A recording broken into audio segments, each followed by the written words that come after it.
UP TET की परीक्षा आज 3 जुलाई को दूसरी पाली में संपन्न हुई है प्राइमरी लेवल की, और सभी पेपर दे के निकल चुके हैं भाई बहन। तो हम इस वीडियो में पर्यावरण यानी ईवीएस के 30 प्रश्नों के सटीक आंसर बताने वाले हैं, और इसके अलावा हमने गणित, संस्कृत, हिंदी और सीडीपी की 4 वीडियो डाल दी हैं। उनके आंसर आप लोग मिला लेना, और जिनका पेपर कल है वो सभी भी देखें पेपर में कैसे प्रश्न पूछे जा रहे हैं। तो मुझे आशा आपने चैनल को सब्सक्राइब कर लिया हुआ, शेयर भी कर दिया हुआ, जिससे कि आपको हर वीडियो मिले। तो चलिए स्टार्ट करते हैं। यहाँ पहला प्रश्न यहाँ पूछा गया है पर्यावरण में, कह रहा है कि किस प्रकार के रिकॉर्ड संक्षिप्त घटनाओं या प्रसंगों पर आधारित होता है जिसमें किसी छात्र के देखे गए व्यवहार और उसकी व्यक्तित्व विशेषताएं, कौशल तथा आचरण को उजागर करने वाली महत्वपूर्ण घटनाओं को दर्ज किया जाता है।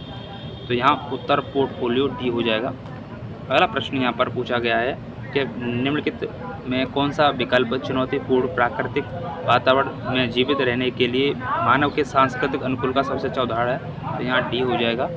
अगला प्रश्न यहाँ पर पूछा गया कि खेल की कौन सी श्रेणी छात्रों को साझा लक्ष्यों की दिशा में मिलकर काम करने के लिए प्रोत्साहित करती है, जिससे उनमें सामुदायिक भावनाएं, सामाजिक कौशल और टीम वर्क विकसित करने में मदद मिलती है। तो यहाँ पर ए हो जाएगा। अगला प्रश्न यहाँ पर हिंद महासागर क्षेत्र में कौन सी समुद्री मार्ग ओमान की खाड़ी से फारसी खाड़ी में प्रवेश द्वार बनाता है और वह सागर में है। तो बी हो जाएगा यहाँ पर। अगला क्वेश्चन यहाँ पर 125वां, यहाँ सी टेट का पूरा पैटर्न फॉलो किया है। यूपी टेट पहले आपने दिया होगा तो पहले कंटेंट आता था बहुत सारा, इसमें कुछ नहीं कंटेंट है, सिर्फ सी टेट से आधारित प्रश्न यहाँ लैंग्वेज में बना के पूछे गए हैं। बहुत पेडागोगी पूछी गई है और लेंथ भी है, पढ़ने में कम से कम 2 मिनट खा रही है। कह रहा है कि लेकिन आप निकालोगे तो आंसर मिल सकता है। संचार योग्य रोग के प्रसार को रोकने के लिए कौन सा व्यक्तिगत स्वच्छता सबसे महत्वपूर्ण है। तो संचार योग्य रोग, तो यहाँ पर भी हो जाएगा कान। अगला प्रश्न है 26वां, सीखने का कौन सा सिद्धांत सुझाव देता है कि शिक्षार्थी सक्रिय भागीदार होते हैं जो नई जानकारी को पूर्व ज्ञान और व्यक्तित्व अनुभव के साथ एकीकृत करके एक अद्वितीय अर्थ निर्माण करते हैं। तो बी सही सी सही हो जाएगा, रचनात्मक। अगला प्रश्न यहाँ बंदरगाह क्रम में लगाने, तो यहाँ ए सही हो जाएगा।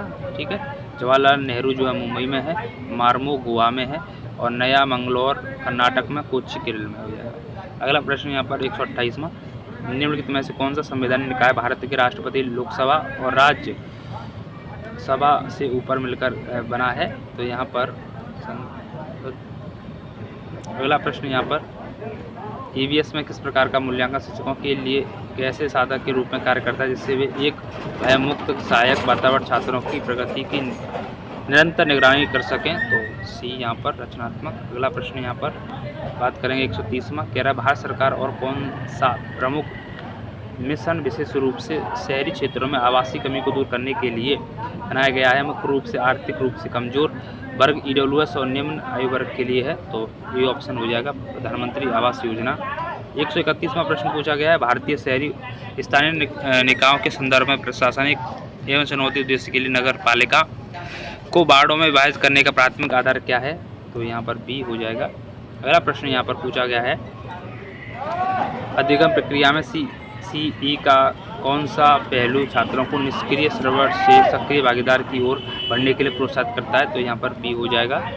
अगला प्रश्न यहाँ पर बात करें तो 33वां, कह रहा है कि निम्नलिखित में से कौन सा विकल्प पर्यावरण अध्ययन के बहु विषय दायरे को सबसे अच्छी तरह से दर्शाता है जिसमें कई वैज्ञानिक सामाजिक विषयों के एकीकरण की आवश्यकता होती है। तो डी हो जाएगा यहाँ पर। अगला प्रश्न यहाँ पर बात करेंगे 134वां, कह रहा है कि पैसा एक ऐसा व्यवसाय है जिसमें दूसरों को सेवा प्रदान करने और आजीविका के लिए आय अर्जित करने के लिए डैश डैश डैश। तो यहाँ डी हो जाएगा यहाँ पर। अगला प्रश्न यहाँ पर 135वां, कह रहा है कि पौधों का कौन सा समूह पुष्पन से पहचाना जाता है और ऐसे बीज उत्पन्न करता है जो अंडाशय के अंदर बंद होते हैं। तो यहाँ ये ऑप्शन होगा। अगला प्रश्न यहाँ पर 136वां, कह रहा है कि जिस मानवीय गतिविधि को वैश्विक भूजल स्तर में कमी का प्रमुख कारण माना जाता है क्योंकि इसे बनाए रखने के लिए भारी मात्रा में पानी की आवश्यकता होती है। तो यहाँ पर डी हो जाएगा।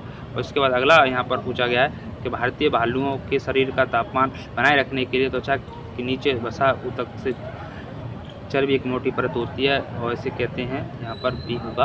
अगला प्रश्न यहाँ पर पूछा गया कि भारत के संविधान के तहत किस प्रकार की आपात स्थिति घोषणा तब की जा सकती है जब भारत या इसके किसी क्षेत्र की वृत्तीय स्थिरता का साख या खतरे में हो, तो यहाँ पर डी आपातकाल हो जाएगा।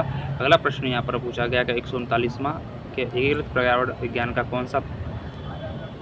कौन सा परिणाम भावी पीढ़ियों के लिए पारिस्थितिक संतुलन बनाए रखते हुए प्राकृतिक संसाधनों के जिम्मेदार उपयोग को सुनिश्चित करने पर केंद्रित करता है, यहाँ पर सतत पद्धतियाँ हो जाएगा।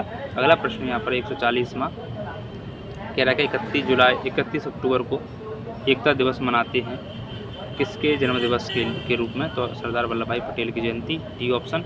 अगला प्रश्न यहाँ पर जिम्नोस्पर्म शब्द ग्रीक शब्दों से लिया गया है, ये वाला प्रश्न यहाँ पर डी होगा।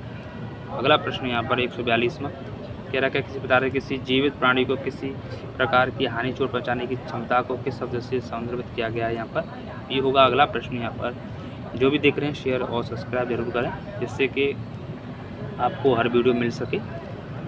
143वां यहाँ पर कह रहा है कि निम्नलिखित में से कौन सा मानवीय गतिविधि यह सुनिश्चित करती है कि प्राकृतिक संसाधनों का उपयोग इस तौर पर किया जाए जिससे कि प्राकृतिक रूप से पुनः पूर्ति हो सकें, भावी पीढ़ियों के लिए उपलब्ध रहें, तो यहाँ ए होगा। अगला यहाँ पर 144वां बात करते हैं कि कौन सा काम किसी खेल प्रतियोगी के परिणाम को जानबूझकर बदलकर नैतिक मानकों का सबसे सीधे तौर पर उल्लंघन है, तो यहाँ डी हो जाएगा। अगला यहाँ पर ट्रेनिंग के दौरान एक कोच खिलाड़ी को अपने कार्यों में तालमेल बैठाने, खुलकर बातचीत करने और जिम्मेदारी आपस में बांटने के लिए प्रोत्साहित करता है, इससे किस प्रकार की औसत मौजूद मिलती है, तो टीम सामंजस्य बी हो जाएगा। और अगला यहाँ पर 136वां कह रहा है कि पारिस्थितिक संदर्भ में जैव विविधता के नुकसान से मुख्य रूप से क्या तात्पर्य है, तो यहाँ पर पारिस्थितिक तंत्रों में प्रजातियों के बीच प्राकृतिक संतुलन बनाए रखना।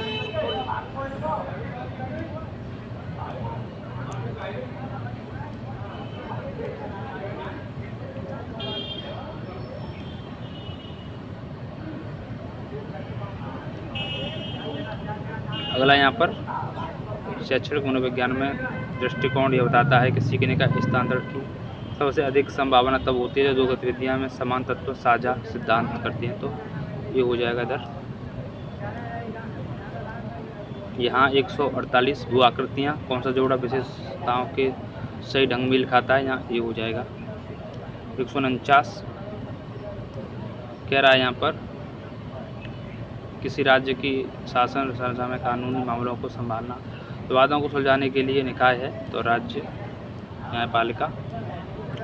और 50वां प्रश्न है यहाँ पर राष्ट्रीय तंत्र और डैश डैश, तो यहाँ पर ये हो जाए। तो जी हमने आंसर बताए, सभी को आपके कितने बनने हैं इसके अनुसार शेयर करें, और बाकी सभी वीडियो जो CDP हिंदी संस्कृत गणित की बनाई हैं हमने इसी चैनल पर, वो भी देख लेना जिससे आप लोग मिला पाओ कितने बनने हैं आपके। वीडियो देखने के लिए बहुत बहुत धन्यवाद। जय हिंद, जय भारत, वंदे मातरम, सीताराम।